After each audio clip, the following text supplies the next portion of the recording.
دستور ہی ملک کی ڈھال ہے اور ملک کی ترقی کا ضامن ہے۔ ملک کے 140 کروڑ عوام کی حفاظت اس کے دستور کی حفاظت کے برابر ہے۔ آداب ناظرین، جہاں ہندوستان میں یوم جمہوریہ کے تقاریب کا بڑے پیمانے پر انعقاد کیا گیا، بلند بانگ تقاریر کیے گئے، جمہوریت کے نعرے لگائے گئے، آئین کی باتیں کی گئی اور دستور کی حفاظت اور دستور کی باتیں کی گئی، وہیں پر پرینکا گاندھی اور LOP راہل گاندھی کا بھی یہی نظریہ ہے، ان کا بھی یہی تاثر ہے کہ ہندوستان کی اگر کوئی بقا ہے یا اس ملک کو اگر کوئی بچا سکتا ہے تو وہ ہے دستور اور آئین،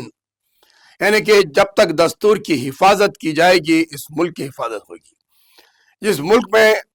امبیڈکر کی نگرانی میں جو دستور بنایا گیا تھا، وہ ملک کے دستور کے 75 سال مکمل کر لیے گئے، 77واں سال چل رہا ہے اور آئندہ سنچری بھی مکمل ہو جائے گی، لیکن اس دستور کو جو بنائے گئے ہیں اس کی حفاظت سب سے بڑی اولین ذمہ داری ہے۔ اس آئین کے ڈھانچے کو نقصان نہ پہنچے، یہی مین اہم ذمہ داری ہر شہری کی ہے۔ راہل گاندھی اور پرینکا گاندھی کا یہی خیال ہے کہ اس ملک کی حفاظت دستور کر سکتا ہے اور دستور کی حفاظت ہر شہری کو کرنا ہے، کیونکہ دستور جب خطرے میں پڑ جاتا ہے تو ملک بھی خطرے میں پڑ جاتا ہے، کیونکہ دستور میں ایسے تبدیلیاں لائی جا رہی ہیں جس سے سیکولرزم، ڈیموکریسی اور ریپبلک سوورین ہونے کا جو دعویٰ ہے دستور کا،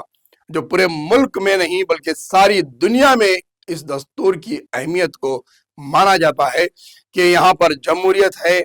سیکولرزم ہے، سوشلزم ہے، سورنٹی ہے اور ڈیموکریسی ہے۔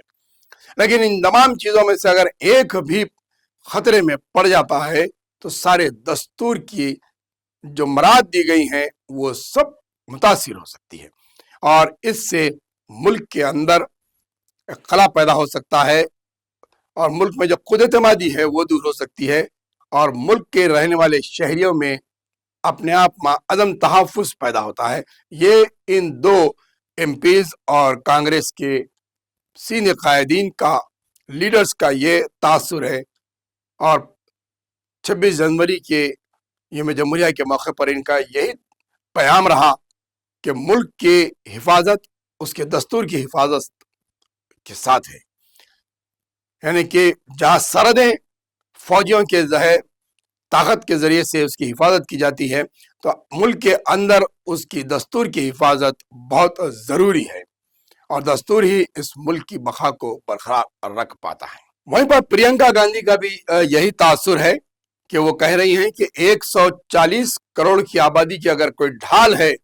اگر ان کا تحفظ، ان کی حفاظت کرنے والی کا اگر کوئی آئینی ڈھال ہے تو وہ ہے ملک کا دستور۔ واضح طور پر کہا ہے کہ دستور ہی ملک کی ڈھال ہے اور ملک کی ترقی کا ضامن ہے۔ ملک کے 140 کروڑ عوام کی حفاظت اس کے دستور کی حفاظت کے برابر ہے۔